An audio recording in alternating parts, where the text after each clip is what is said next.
y notebook. ¿Dónde?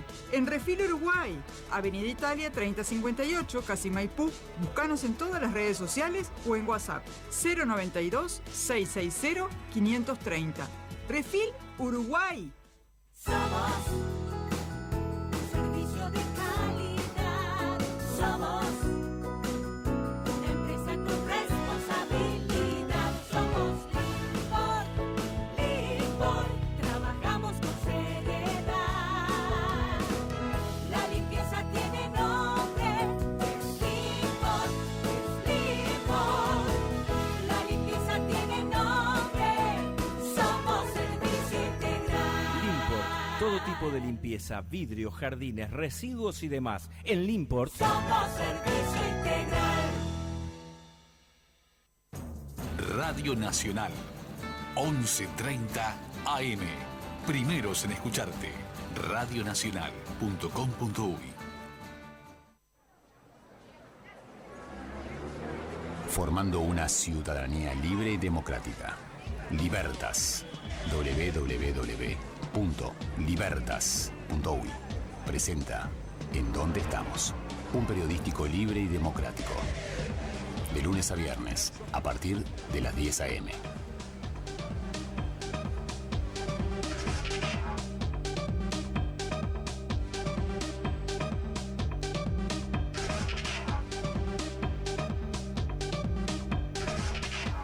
Buen día a toda la República Oriental del Uruguay, a todos los ciudadanos, a toda la ciudadanía que vive en el territorio nacional y también fuera de él y que constituyen esa República Oriental del Uruguay. Buen día a todos los oyentes, buen día Maxi Pérez, ¿anda bien usted? Bueno, me alegro, ¿eh?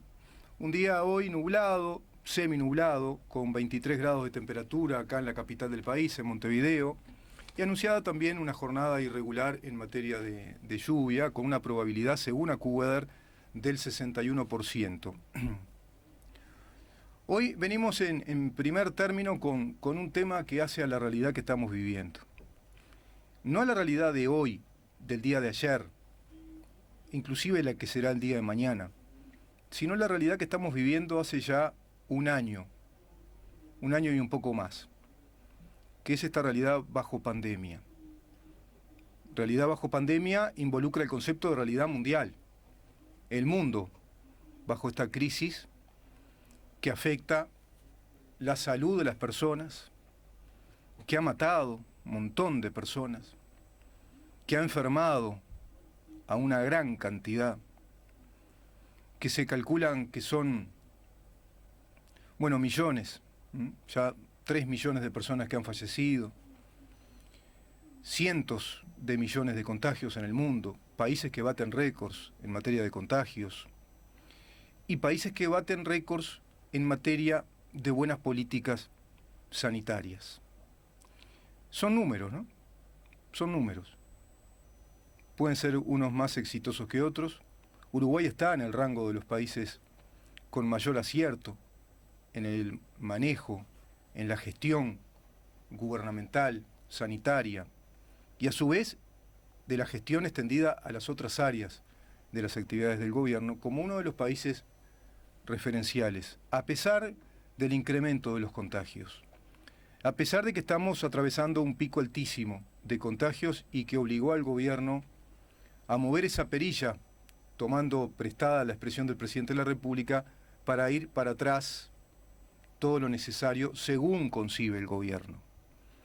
Y hay opiniones públicas y hay opiniones que se manifiestan de distintas agrupaciones sociales, opiniones manifestadas también desde distintos sectores empresariales y comerciales que consideran que adolece de algunos errores. Pero no vamos a ir a ese tema, vamos a ir a un enfoque mucho más global del asunto. ¿Por qué digo esto? Porque podemos agotarnos en circunstancias. Vemos que en ese tema abunda la prensa cotidianamente y en un montón de aspectos muy puntuales que pueden tener su razón incluso en cuanto a sus reclamos y digamos que de modo muy directo el gobierno asume volver a dialogar esos temas, volver a dialogar temas vinculados de pronto a las termas, temas vinculados a determinados cierres de algunos lugares de trabajo, Se manifestaron los propietarios de gimnasios, así propietarios también de otros centros comerciales. Pero el tema más global es, esta pandemia exigió necesariamente a todos los gobiernos del mundo y también concomitantemente a la población de cada uno de los países del mundo a asumir actitudes determinadas. Y antes de asumir actitudes, exigió, es decir, planteó como una necesidad inexorable, ineludible, la toma de decisiones. Mirá qué tema. La toma de decisiones. Tomar decisiones es una necesidad humana desde siempre. En el curso de la historia, si visualizás con cierta claridad, ves que tiene muchísimo que ver, y seguro que es el motor del cual parten los hechos, las tomas de decisiones, de cualquier índole. Pero las decisiones son, en definitiva, connaturales a la condición humana. Y ante un fenómeno determinado, esa toma de decisiones tiene que ver con personas que ocupan un rol preponderante en la sociedad, sea a través de la actividad privada o pública, y en este caso a través de la actividad pública, como el rol que protagoniza hoy por hoy el actual presidente de la República, el doctor Luis Lacalle Pou, y todo su equipo de gobierno. Bueno, tuvieron que tomar decisiones. Esas decisiones se tomaron a partir del 13 de marzo del año 2020, cuando apenas había asumido el gobierno, precisamente la jefatura de Estado y la jefatura de gobierno, a partir del 1 de marzo. Es decir, a los 13 días el gobierno se vio en la imperiosa necesidad de tomar una decisión a partir de los primeros casos de la COVID, como dicen algunos, el COVID-19, como te gusta más, o el coronavirus. Se tomaron decisiones y se fue por ese derrotero. Pero esas decisiones parten de algo que no podemos eludir cuando analizamos estos temas. Toda decisión, sea de un gobernante, sea de una persona X, tiene necesariamente que partir de una base ética.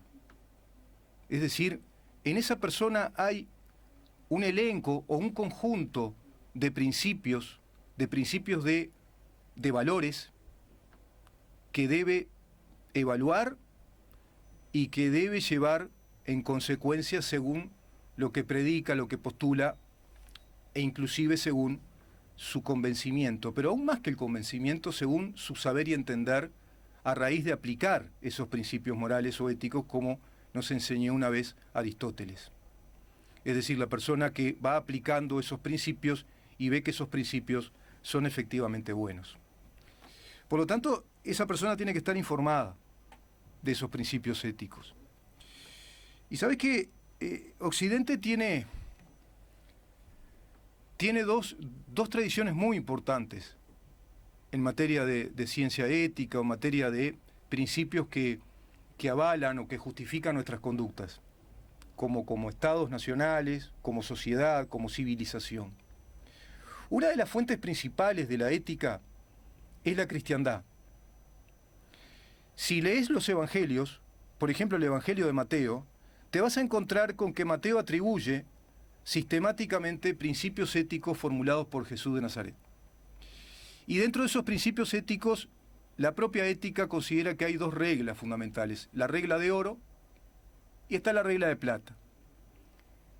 Ahora vamos a ir a eso. Pero hay otros principios éticos que se conjugan, o tradición ética que se conjuga con esa ética cristiana, que propende fundamentalmente ¿a qué?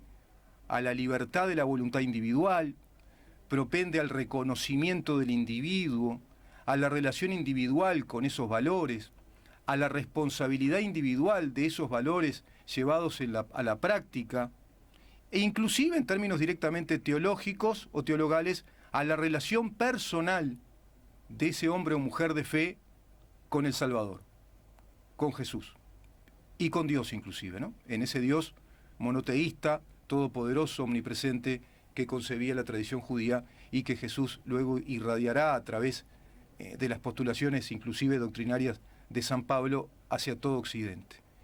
Y migrará esos principios éticos que defienden radicalmente al individuo, a la persona y a su posibilidad de liberarse buscando la verdad. Eso es algo muy importante que tenemos que tener en cuenta, la libertad y la verdad, principios fundados en la propia Biblia. Y por otro lado tenemos a la ética griega, pero la ética griega del período de la filosofía, no del período mitológico, el período de la filosofía, Aristóteles fundamentalmente. ¿Y qué nos dice Aristóteles? Aristóteles nos dice que la ética es esa ciencia que nos indica normas de conducta que van a justificar a esas conductas. Y parte de una concepción tripartita de la naturaleza humana.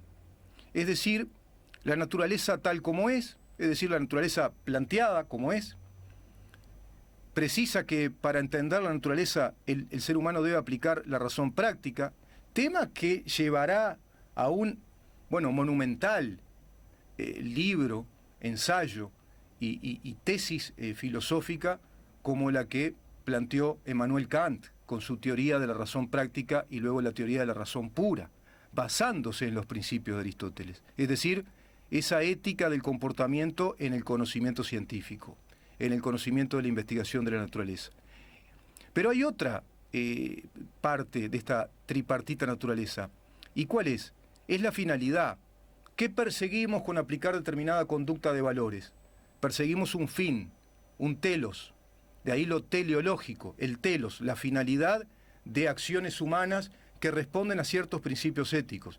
Y en tercer lugar, estaría entonces la actividad del alma, dice Aristóteles, si querés poner la actividad espiritual, esa dimensión intangible, pero que es absolutamente real, que es nuestra condición espiritual o condición del alma, que tiene muchísimo que ver con nuestros sentimientos, nuestras emociones, esas cargas intensas de sentimientos, emociones de bienestar o malestar, que tiene que ver con la eudomonia, que es en griego la felicidad. La finalidad de comportarse bien, de comportarse con rectitud y con corrección, estudiando la naturaleza, es en definitiva lograr la felicidad vinculada íntimamente al bien, dice Aristóteles. Por lo tanto, esos principios éticos tienen que estar claros en cualquier persona que cumple un rol preponderante en la sociedad hoy por hoy, a nivel de un gobierno, a nivel incluso del gobierno de los organismos internacionales. Y en ese sentido, partiendo de esa base ética, hay que tomar decisiones, pero no seamos ilusos.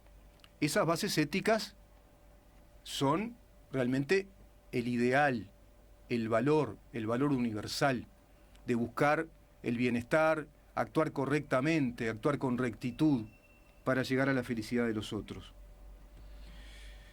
Pero ¿qué pasa cuando la realidad te plantea circunstancias, fenómenos que son un híbrido, que son ambiguos? Porque viste que la vida, cuando vas creciendo, te das cuenta que no es blanco y negro. No todo es tan claramente el bien y el mal. Y hay zonas muy grises. Y el ser humano hoy, cuando va creciendo, va captando la realidad. Y va entendiendo que su pensamiento se va complejizando, porque va creciendo. Y su voluntad también va creciendo. Y se va haciendo cada vez más acabada en sí misma, más llena de matices de la realidad, partiendo de principios fundamentales inconmovibles como el bien común, el bien individual, actuar correctamente. Y hay una regla de oro que es muy importante, que lo planteó precisamente aquel carpintero, hijo de carpinteros de Nazaret. Y dice así que, dice esto en Mateo, versículo 7, dice: así que en todo traten ustedes a los demás tal y como quieren que ellos los traten a ustedes. Regla de oro. Repito, así que en todo traten ustedes a los demás tal y como quieren que ellos los traten a ustedes. Y después está la regla de plata, que es: no le hagas a los demás lo que no querés que te hagan a ti, que parecería la más aplicable. Pero esta primera es un ideal. No la aplican ni los que siguen a Jesús. Vamos a ser sinceros. Es muy difícil de aplicar esta regla. Es una regla de oro. Es la regla ideal. Es el norte a seguir. el lucero, la luz a seguir. Pero en ese derrotero de seguir esa pureza ideal, de esa rectitud de conducta, hay un matiz de conductas que son encaminadas, digamos, hacia ese bien, que están en la rectitud de la conducta responsable, la conducta ponderada, equilibrada, que atiende a la naturaleza. Pero a su vez está esa madurez que te dice, bueno, tengo que también asumir una actitud pragmática, tomar decisiones prácticas, no me puedo quedar con el ideal, porque si no peco de principista y termino siendo un fundamentalista de las ideas éticas, termino siendo más un dogmático que un hombre de Estado, por ejemplo, o un empresario que toma buenas decisiones. ¿Por qué? Porque la realidad te plantea coyunturas que tenés que resolver, te pone en el brete, te pone coyunturas que tenés que resolver. Y está llena la historia de la humanidad de tomas de decisiones que no son blanco o negro. Sería mucho más fácil, ¿verdad? Esta decisión es la buena y esta es la mala. Si soy muy corrupto, desecho la buena y me voy para la mala. Si soy una persona de bien, voy hacia la decisión buena. No tendría mayor dilema. Pero no es tan así. Por lo general se toman decisiones y hay que tomar decisiones sobre 3 posibilidades que son muy malas las 3. Mirá qué chiste. Las 3 son malas y tenés que tomar la menos mala. Por ejemplo, bajo pandemia. La pandemia te va a plantear, y así lo planteó, que cualquier decisión que tomes va a ser mala. ¿Por qué? Porque la propia pandemia, ese efecto, ese factor externo, ese virus que es tan externo a nuestro organismo como externo al organismo de la economía de un país, a la sociedad, a la cultura, a la educación, a las actividades de un país, te va a perjudicar, así de plano, el régimen anterior de libertades y de actividades que estaban desarrollándose en plenitud o al menos desarrollándose con la normalidad que venían trayendo. Y eso hay que romperlo tomando una decisión. ¿Por qué? Porque hay que proteger ese bien común que es la vida de todos nosotros, que es la salud. Por lo tanto, hay que tomar una decisión pragmática. Dentro de ese cuadro de decisiones pragmáticas, lo vimos, parece increíble, pero es realmente una lección que la historia nos está dando. Para aquellos que somos cristianos es como una lección que Dios nos está dando, que es, se asumieron 3 decisiones, porque el ser humano no tiene otro bagaje o repertorio psicológico que asumir 3 posibilidades dentro de esa tripartita condición. ¿Y cuáles son las decisiones que se tomaron? Bueno, está la restricción impuesta, lo vemos en un montón de países, acá en el país hermano, las restricciones impuestas del estado cuarentenal, de un estado de excepción que limita plenamente las libertades individuales, el régimen de libertades, la libertad psicomotora, la libertad de desplazamiento, quiere decir la libertad de salir de compras, la libertad de ir a trabajar, la libertad de educarte. No limita algunas otras, pero es un estado de confinamiento. Bajo orden estricta, es obligatorio el confinamiento y no podés andar por las calles sin una previa autorización, la documentación correspondiente, el trámite correspondiente que justifique que te vas a trasladar a determinado lugar. Eso los uruguayos nunca lo vivimos. Y eso hay que destacarlo porque cuando las cosas pasan, parece que pasan con naturalidad como respirar. Y vaya si lo sabrán aquellos que ya no pueden hacerlo, lamentablemente, por esta pandemia. Entonces, en este país seguimos respirando libertad. Seguimos respirando la libertad de trasladarnos, de andar en ómnibus, sean departamentales, interdepartamentales, podés salir en coche, en moto, en bicicleta, tomar un taxi, lo que sea. Vas a trabajar, podés salir de compras, están abiertos, ¿no? Los bares, restaurantes, todos los negocios, farmacia, lo que quieras. Los shoppings, hasta incluso ahora están abiertos también, con determinada limitación de horarios. Estaban abiertos los free shops, todas las actividades. Se reactivó rápidamente la gran actividad de la industria, de la construcción, por ejemplo. Y se reactivaron todas las actividades de la enseñanza que ahora vuelve a darse marcha atrás por este pico altísimo de contagios y a su vez con una cepa muy peligrosa que se la está estudiando, que es la cepa, la P1, que proviene del Brasil y que está ocasionando graves perjuicios en la salud de las personas. Por lo tanto, el gobierno no fue por el lado de la decisión de la restricción autoritaria, que es muy fácil, ¿no? Es la decisión más fácil, es la que se hace desde un escritorio, sin investigar, sin apelar a la recomendación de Aristóteles de investigar lo que está pasando en la naturaleza y a través de la investigación de los datos, digamos, fieles a esa realidad, asumir una decisión. Porque eso exige estudiar, exige una actitud proactiva, exige corregir. Por otro lado está la negación del fenómeno. Esa es la otra actitud que los seres humanos siempre también tuvieron en la historia. Negar un fenómeno que es contundente, que hasta es realmente incontrastable, como este de la pandemia. Y lo niegan. Por determinadas actitudes filosóficas, determinada construcción del pensamiento, terminan urdiendo una teoría negacionista del fenómeno. Todos sabemos, acá en el país, quiénes son los que hacen eso, y en el mundo. Pero el fenómeno sigue, y sigue arrastrando vidas, sigue ultimando vidas, matando, contagiando, perjudicando, y ni que hablar, perjudicando la economía de todos los países del mundo, las actividades comerciales, y por ende las actividades laborales, y por ende la economía de cada uno de nosotros. Y a su vez obliga a ciertos confinamientos focales, puntuales, quirúrgicos, que también el gobierno de nuestro país se ve obligado a realizar por tramos en este lapso de pandemia, es decir, en este periodo, en este tiempo del decurso de la pandemia. Por lo tanto, también trae problemas aparejados, ¿no? Todos lo sabemos, problemas psicológicos, problemas de estrés, problemas de angustia, y ni que hablar en aquellas familias que lamentablemente tienen algún integrante de la misma con el contagio de esta enfermedad, y a veces agravándose la sintomatología de esa enfermedad en algunos, como lamentablemente ha sido el caso del alcalde Andrés Abt, el caso lamentablemente de Alberto Sonsol, que nos enteramos ayer, y quien les habla se sintió realmente muy triste. Y por otro lado está la tercera actitud.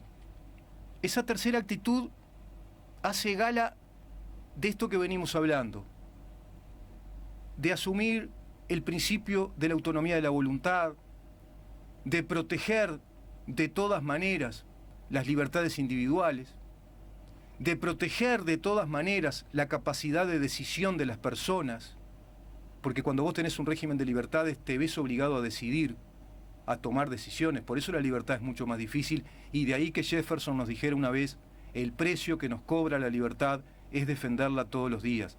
¿Y qué significa eso?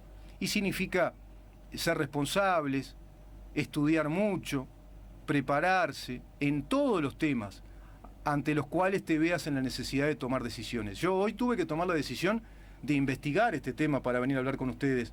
Esto que es, digamos, una opinión, o el desarrollo de una opinión que quizá quede configurada en el lenguaje periodístico como una editorial del día viernes 26 de marzo. Pero es en definitiva la responsabilidad, un factor determinante en la toma de decisiones, que te lo arroja la libertad. La libertad es la única que te va a permitir tomar decisiones. Porque si estás bajo un régimen autoritario, no tenés derecho inclusive a tomar decisiones. Te van a planificar tu vida, te la van a diseñar, te van a decir ciertos mesías qué es lo que tenés que hacer, te van a recomendar qué tenés que hacer, te van a dirigir esa vida. Pero en un régimen de libertades no. En un régimen de libertades todos nos vemos obligados a ser responsables. Y eso es la cantinela que para muchos debe resultar aburrida, que el gobierno viene diciendo día a día. Y muchos dirán: che, pero esto parece una tremenda propaganda del gobierno. No, capaz que lo es, en definitiva, y será el resultado final, la propaganda, no sé. Pero no, es un relato, un análisis que estoy haciendo de cómo se fue desarrollando la actitud de este gobierno, más allá de críticas puntuales que yo también le hago, como la del 8 de marzo, por ejemplo, que ahora no viene al caso porque nos iríamos de tema, y tantas otras que también se pueden criticar. Pero en líneas generales, en la globalidad de este tema, en lo general de este tema, y yo creo que muy bueno sobresaliente muy bueno, porque está apelando a la tradición uruguaya de nuestra Constitución, de ser una república liberal que nos protege en nuestras libertades, dentro de lo posible, claro, dentro de lo posible, porque hay un bien mayor que proteger, que es la vida, que es la salud. Y ahí, bueno, se va aplicando ese artículo 38, y se va entonces haciendo restricción de determinadas actividades que pueden ser altamente peligrosas, porque pueden provocar muchísimo más tasas elevadas de contagio. de este virus que lamentablemente tenemos entre nosotros. Por lo tanto, la resistencia es la actitud que asumió este gobierno. ¿Por qué? ¿Por qué resistencia? Porque cuando ocurre un fenómeno de estas naturalezas, resistir significa actuar en consecuencia de lo que está pasando, reconocer el hecho, estudiarlo, como diría Aristóteles, estudiar esa naturaleza, entender cuál es la finalidad de la decisión asumida, qué finalidad persigue, cuál es el fin último, que procure el bienestar público, el bienestar de todos nosotros y el bienestar de cada una de las personas, inclusive del propio decisor, de quien toma esa decisión. Eso es resistir. Resistir es planificar. Resistir es estudiar el fenómeno. Resistir es comunicar lo estudiado. GACH, gobierno, busca asesoramiento. Un grupo de asesores científicos honorarios le brindan, digamos que, un panorama de la situación. Le dan insumos informativos que corresponden a la comunidad científica, en contacto además permanente con la comunidad científica mundial.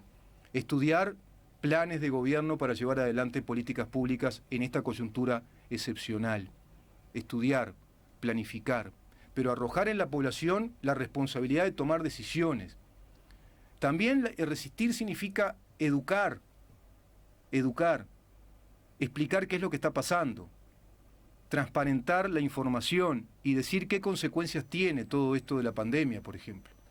Resistir entonces nos habla de estudiar, de reconocer el fenómeno, en primer término, de estudiarlo, de planificar decisiones, de enseñar esas decisiones, de asumir responsabilidades, de tener esperanza, de tener expectativas. Y claro que muchas cosas no son deseables, y claro que va a ocasionar problemas y conflictos sociales porque hay actividades que se restringen y perjudican gravemente la economía de sectores comerciales, por ejemplo, y laborales. Y por ahí vemos que de pronto el gobierno empieza a permear diálogos para ver qué posibilidades hay de ir salvaguardando, socorriendo esas situaciones a través de planes asistenciales. Y hay un elenco enorme que todos conocemos de los planes asistenciales que aplica y seguramente son insuficientes y tendrá que seguir aplicando. Pero todo esto viene de la mano de lo antiburocrático restrictivo de un estado cuarentenal. Primera decisión, que es la que es más fácil de tomar. O la segunda sería negar el fenómeno. La tercera es resistir. Y en esa resistencia está involucrado también el concepto de república. Porque la república significa vivir en la comunidad del Estado de Derecho, bajo esa separación de poderes y la transparencia y responsabilidad de la gestión. Es transparentar la gestión, informar la gestión que se está realizando con los recursos económicos e infraestructurales de todos nosotros. Por eso decimos también república, porque viene de res publicae, es decir, la cosa pública. Eso lo tenían clarísimo los romanos, aquella primera república romana que después reedita incluso Maquiavelo con su fantástico ensayo de los discursos a Tito Livio. Esa república también fue salvaguardada por el gobierno. Está respetando en rigor los principios éticos republicanos y los principios éticos de una república liberal, protegiendo las libertades, te repito, dentro de una situación excepcional, anormal, dentro de todo lo posible.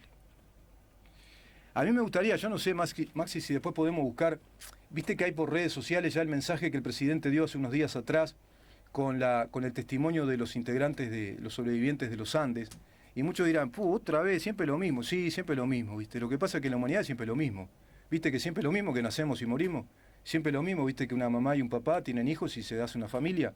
Siempre lo mismo, ¿viste? Que vivimos en Estado de Derecho hace ya, afortunadamente, siglos, a pesar de que lo quieren hackear.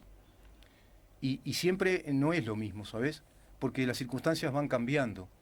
Y hoy, de pronto, el acto de resistencia más heroico es el que estamos llevando adelante los uruguayos, y capaz que no nos estamos dando cuenta muchos de nosotros.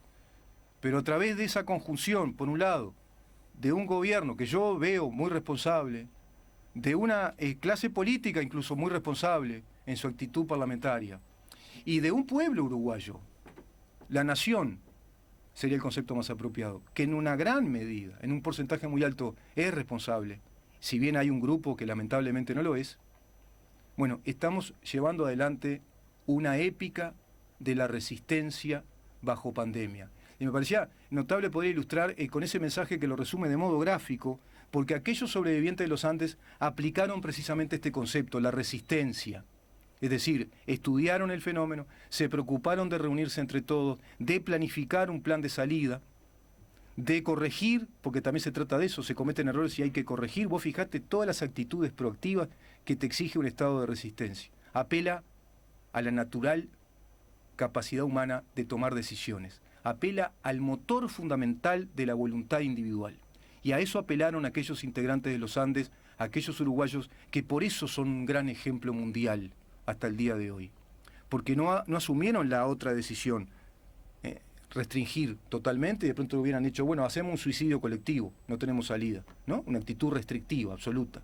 O decir, no, negamos el fenómeno, alguien nos va a encontrar, nos quedamos acá a dormir, nos quedamos tranquilitos y algo va a pasar, va a venir una divina providencia y nos salva. No, asumieron la actitud proactiva de la resistencia, y creo que en ese sentido también fue muy lograda esa publicidad, porque es en consonancia de esto que estoy tratando de evaluar, la actitud de los uruguayos a través de las autoridades, a través de un gran número de nuestra población y a través de lo que pasó en aquel episodio de los Andes trágico, pero que dejó una enorme y heroica enseñanza moral. Quédate ahí, porque tenemos que saber en dónde estamos, en lo que hace a las medidas que asumió el gobierno, porque está con nosotros el diputado Conrado Rodríguez. Él es diputado por el Partido Colorado, integra la Cámara de Representantes, forma parte de esa bancada. A mí, yo quisiera, no me gusta la palabra oficialista, suena como una cosa de la bancada de gobierno, y dentro de esa bancada, bueno, cómo ellos están viendo, especialmente él y el Partido Colorado, estas medidas que asumió el gobierno en esta coyuntura. Así que quédate ahí, porque tenemos que saber en dónde estamos.